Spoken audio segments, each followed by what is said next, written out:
lesson 22.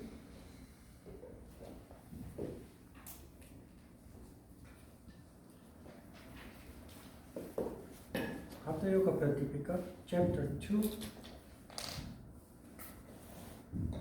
Sutra 39. So remember, just for context, we read Sutra 1 to 10 in the earlier session. That's followed by the introduction of Kriya, which we have done a couple of weeks ago. So we skip that and we go to what follows after the introduction of Kriya, which is Sutra 39. Even Brahma and the other gods devoted themselves to the practice of pranayama because of the fear of death. So one should practice control of energy. Brahma is God. God and the other gods are practicing pranayama too, because of the fear of death. Is this a religion? No. It's all symbolism. The fear of death is fear of tamas. Brahma and the gods is an indication of spirit, crown chakra functioning. Tamas leads to the crown chakra to stop functioning. So fear of death is not taken literally. Figuratively, it refers to you, me, stopping functioning in the crown chakra, where all those wonderful characteristics are located.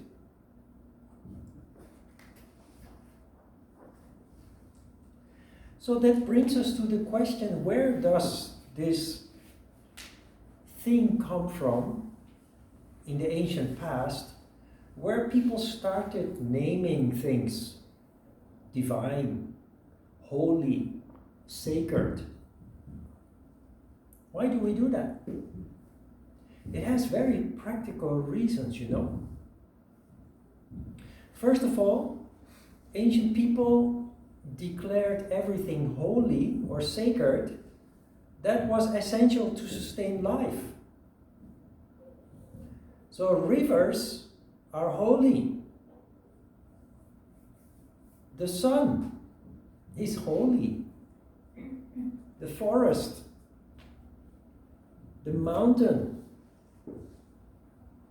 everything that sustains life, everything that ancient people needed to survive was declared holy.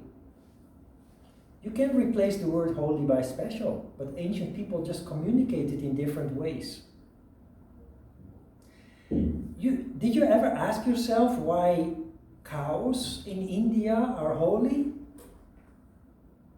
Why are cows holy? No idea? Because farmers started eating their cows when they were confronted with famine. But when you eat your cow today, tomorrow you have no animal to work the field for you. So it only makes the disaster of the famine is only compounded by farmers not being able to harvest anymore. So the government, long time ago, centuries ago, decided to declare cows holy. And uneducated people, illiterate people, they didn't dare to kill their cow anymore because God will be angry if I do that.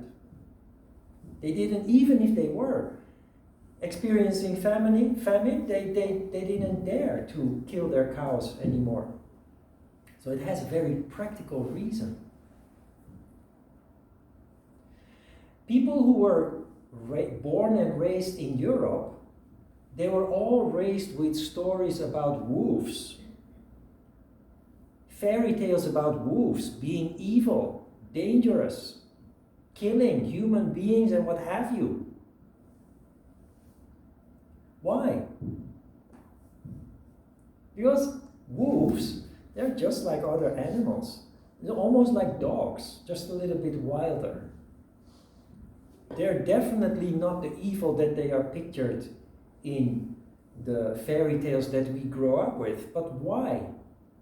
That has a very practical reason too. Wolves would eat your food.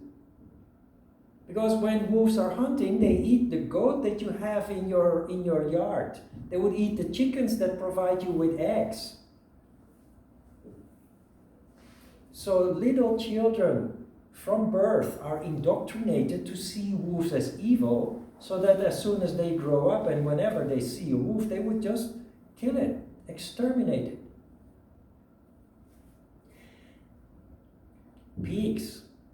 Pigs in the Middle East, in Islam, are considered to be impure.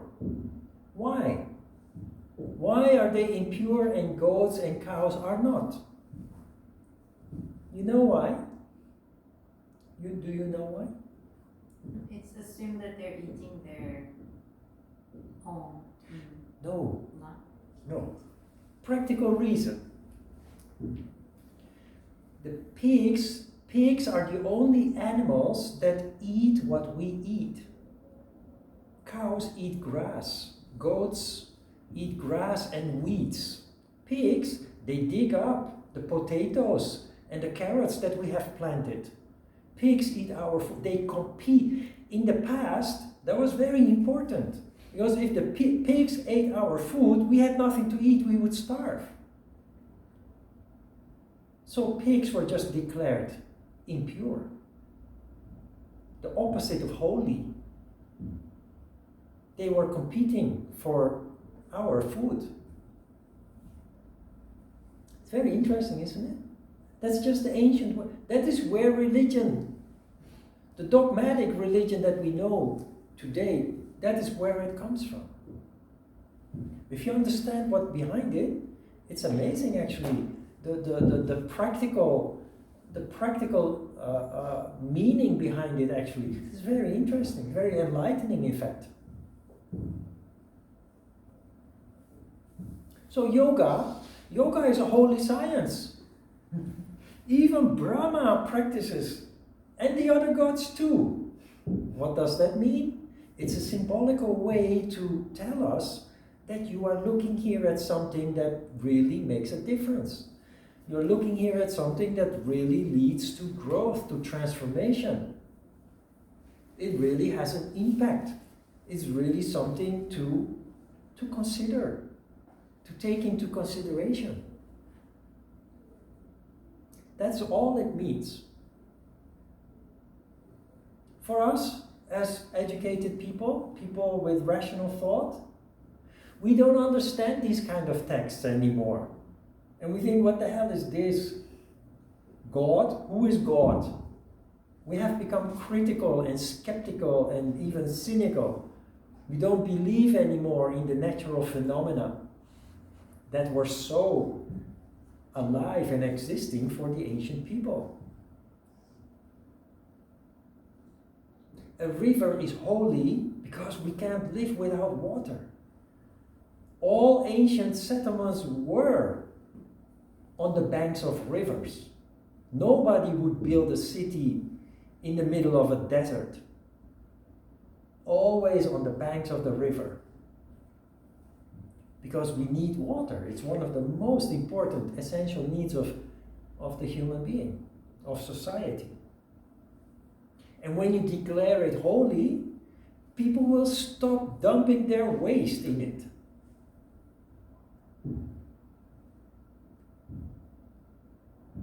It's a way of teaching people respect for things that are essential, that are important.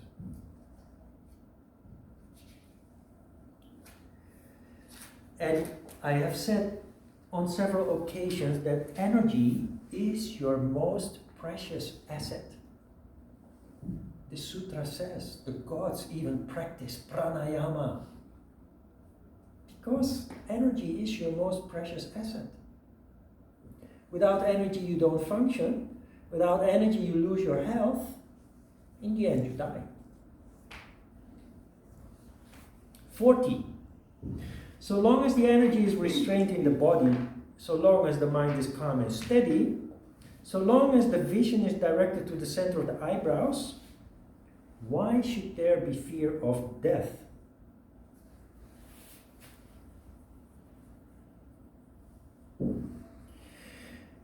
It's an extension of what I mentioned for the previous sutra. It's all about generating energy, but not just energy. Doing things like yoga, like asana, properly standing still, like concentration on nada, like pranayama. Not just to generate energy, but energy of a sattvic quality. What more do you need? This sutra is basically asking us a rhetorical question. Why should there be fear of death?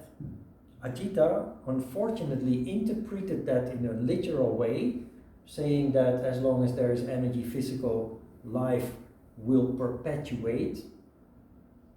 But here again, death means tamas, not physical death.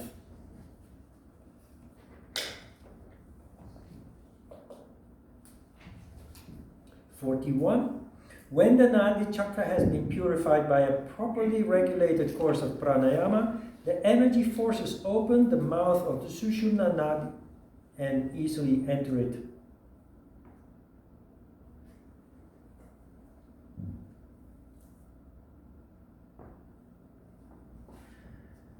The suggestion here is that if you take good care of your most precious capital, which is energy, through pranayama, but pranayama alone is not, it doesn't work on its own. It's a combination of everything that you learn, because you will see the same kind of comments with the asanas, later with the mudras, with other pranayama exercises, with the meditation. The same kind of benefits are repeated again and again. So this is not exclusive to pranayama, but the whole framework that yoga is presenting us. But it is again, like many other sutras do, it is emphasizing the importance of energy. Everything is energy. And if you take care of it, your functioning will be optimal. Not only physically will you feel good and strong and healthy, but mentally you will be functioning very well, intellectually you will be functioning very well. But more importantly, from the light of yoga, is that you add another dimension to your functioning that is located in the crown chakra, and that only opens up when energy is in a sattvic condition, in a condition of relative harmony. That is the highest goal of yoga. And the concept of Sushumna, the third channel, is referring to that. The energy forces open the mouth of the Sushumna and easily enter into it.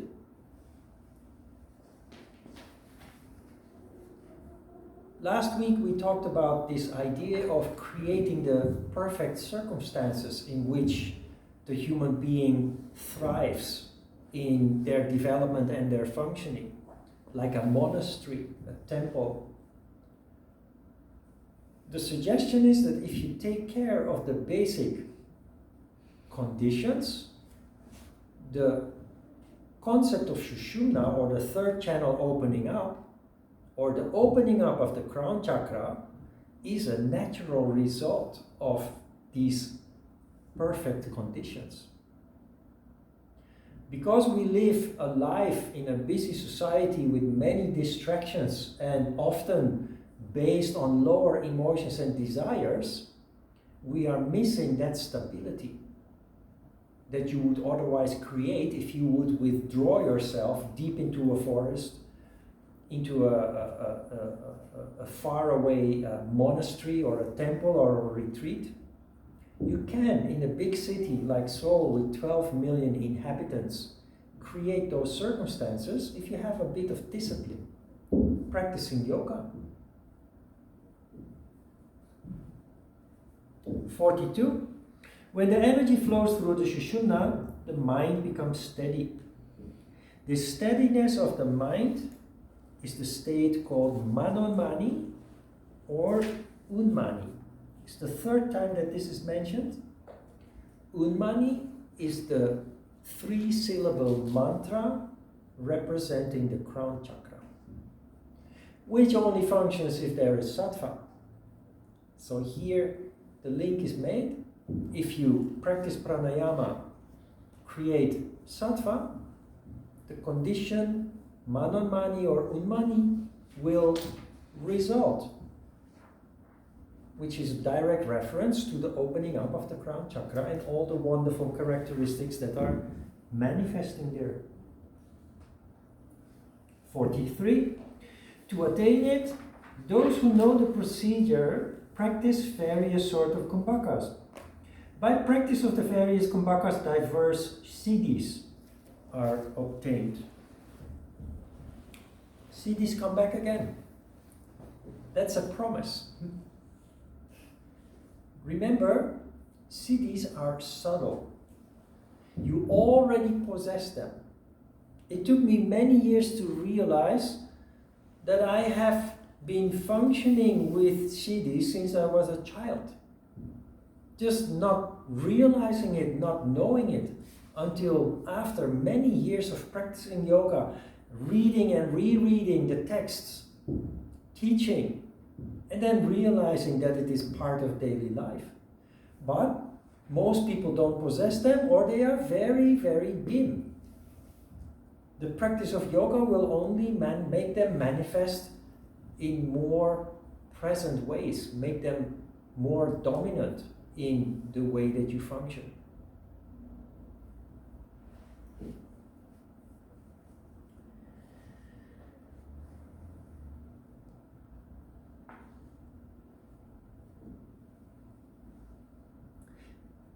Svatmarama again emphasizes also that he emphasizes the need to be properly initiated. He does that in many different hidden ways, but he says those who know the procedure. There are many who don't know the procedure, and yet they claim to be practicing pranayama. 44th Sutra. The different kumbhakas are now described. There are 8 kumbhakas, namely Surya Vedana, Ujjayi, Shitkari, Shittali, Bhastrika, Brahmari, Murcha, and Plavini. Nadishodhana pranayama is not mentioned as one of the 8 pranayamas here because it's a preparation for those 8. After we finish Nadishodhana pranayama, we will learn in this class Surya Vedana, Ujjayi, Shitkari, and Shittali. And if there's an advanced course in the future, you will learn the other 4 also. Kumbhakas, by the way, is another word for pranayama exercise. 45. At the end of influx, Puraka, the Jalandhara Bandha should be practiced. At the end of Kumbhaka and at the beginning of efflux, Uddiyana Bandha should be practiced. You can ignore this sutra, makes it unnecessarily complicated for reasons that we don't understand. I've asked Ajita have asked his mentors, and nobody has a clear answer for this. It seems it is a booby trap to just throw sand in your eyes, to confuse, like we have seen booby traps before. This is about the 3 bandhas that you practice. Jalandhara Bandha, the throat lock, Mula Bandha, the root lock, and Uddiyana Bandha, which all 3, we call it Tribandha, 3, three bandha, you do all three at the same time during the kumbhaka stage. So not during inflow or outflow. And like I said last week, in the beginning you may approach it a little bit in a superficial way by stretching up the neck deliberately. But in the end, the three bandhas, they occur spontaneously, because when you concentrate in Ajna Chakra, you naturally straighten. Your spine straightens. You can feel that. It's not even subtle. When your spine straightens, all your muscles are engaged. The bottom muscles engage because the pelvis tilts when you straighten the spine. The neck stretches up, so you have naturally the throat lock in place. And interestingly, Uddiyana Bandha naturally occurs.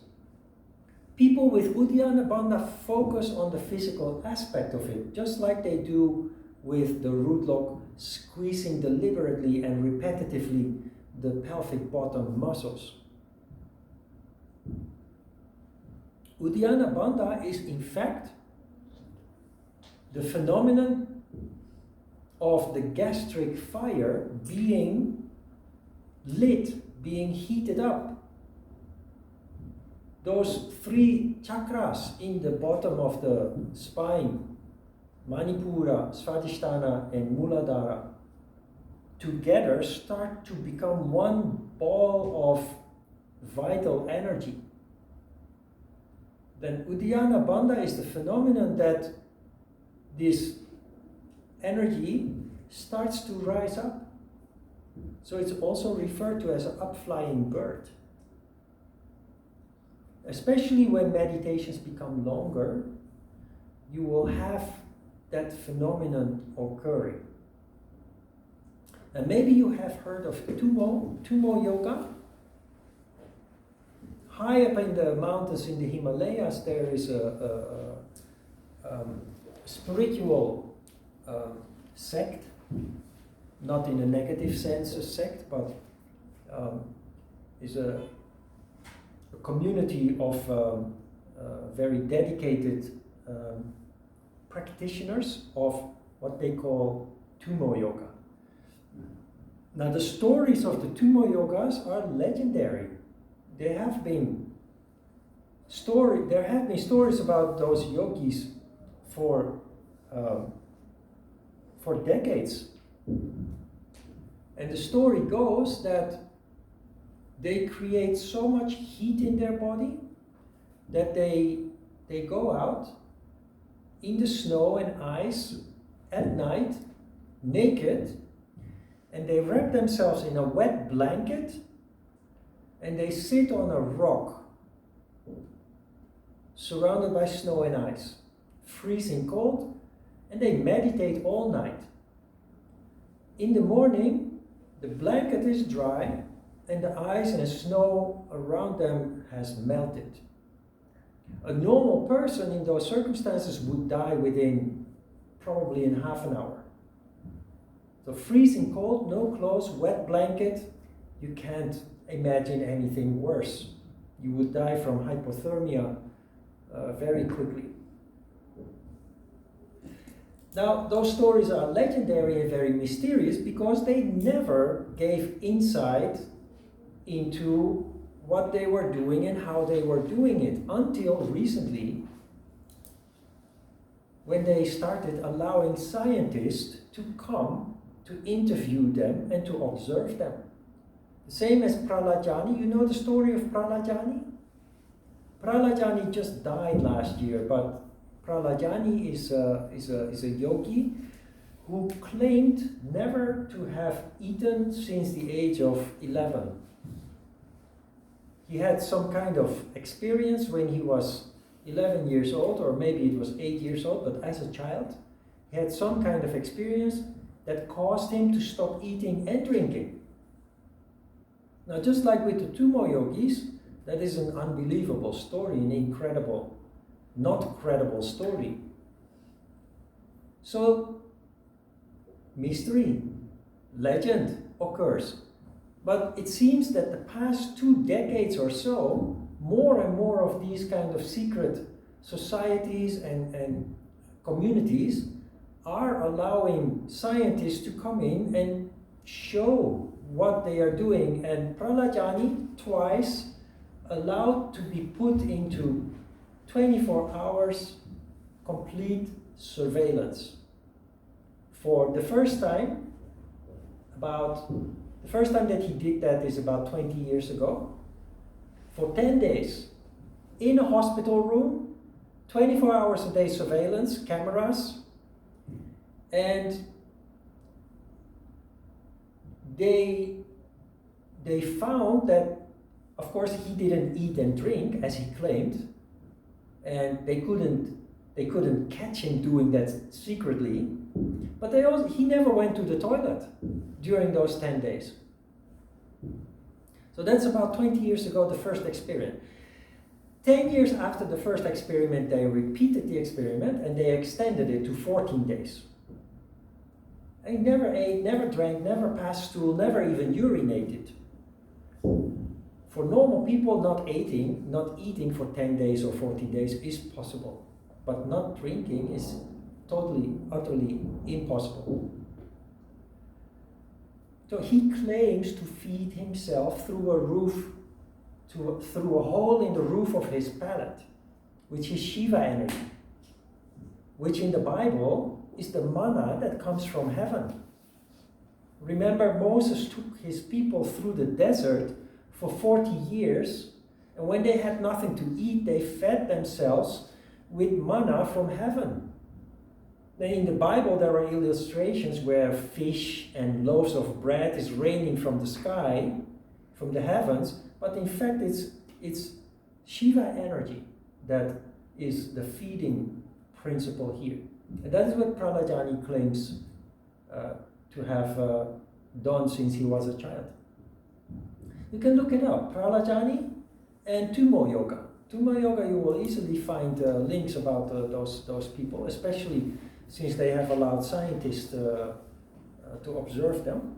What the Tummo yogis are doing, what they have said to the scientists that they are doing, is they are concentrating on this danjan, which many Buddhist monks do. They are concentrating on what here is called the gastric fire, those 3 chakras. But they do that in a very extreme, intense way that raises their temperature to heights that would normally kill us. They claim to raise the temperature of their body up to 43 degrees. If you have a fever over 40 degrees, it becomes lethal. But they are just meditating, raising the temperature so high, which explains, first of all, that they survive. And the blanket by morning is dry, and the snow and the ice around them has melted. So these are extremes. We are not pursuing these kind of things, but why I'm telling you about Prahlad and the Tummo yogis is that everything is possible.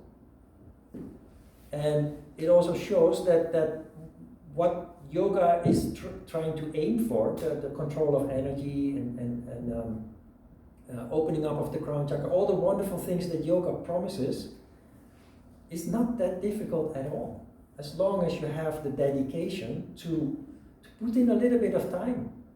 It doesn't have to be like every day, all day. Every 5 minutes, 10 minutes, 15 minutes that you put in, that you sacrifice to practice a bit of yoga, that definitely has a benefit, has an effect. And we don't have to melt ice around us somewhere high up in the Himalayas, and we don't have to spend 60 years not eating and drinking. Those are very extreme examples. And there are people who have tried to do those things, to copy those kind of things, and they have become very sick and put themselves in danger by trying to do those things, because doing something like that, like Pranajani and the Tummo Yogis, that requires a discipline that just most people just do not possess. A dedication that most people just don't possess. Good. 46 Sutra. Contracting the throat and the anus at the same time, and by drawing back the abdomen, the energy flows through the Shushumna. Shushumna here called Brahma Nadi. Brahma is God, it's the divine channel. Why? Because it leads to the phenomenon where the crown chakra manifests. I've kind of explained this just before.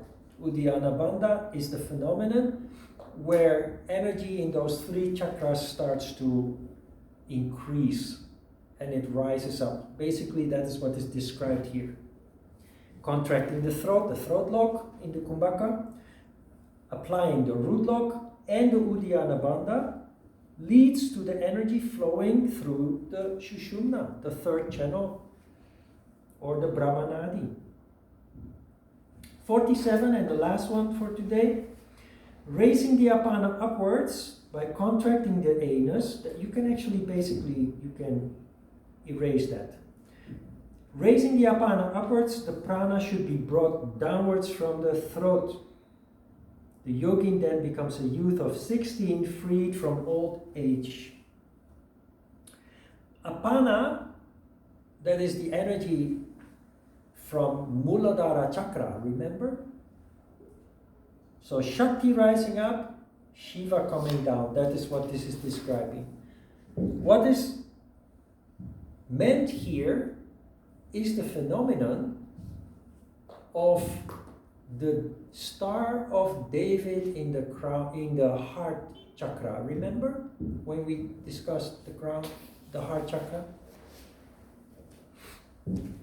The highest goal, there are many in yoga, but one of the highest goals in yoga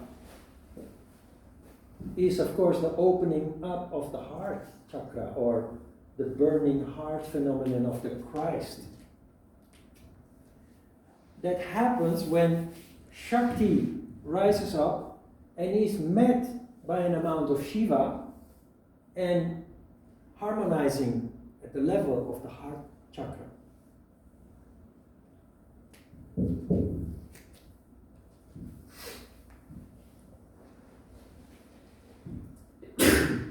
Then you become a youth of 16, freed from old age. Is that realistic? Can that be true? It's very simple. There are people 20 years old and they feel like as if they are 80 years old. They behave like as if they are very old. There are also people that are 80 years old and they feel like they are 20 years old. They are healthy, full of energy, vital energy. Of course you can't stop the aging, but the condition that you are in can be controlled up to a certain point. That is what the sutra is basically confirming here. Questions?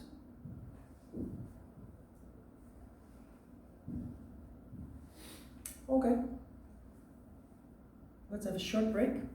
Then we start with asana.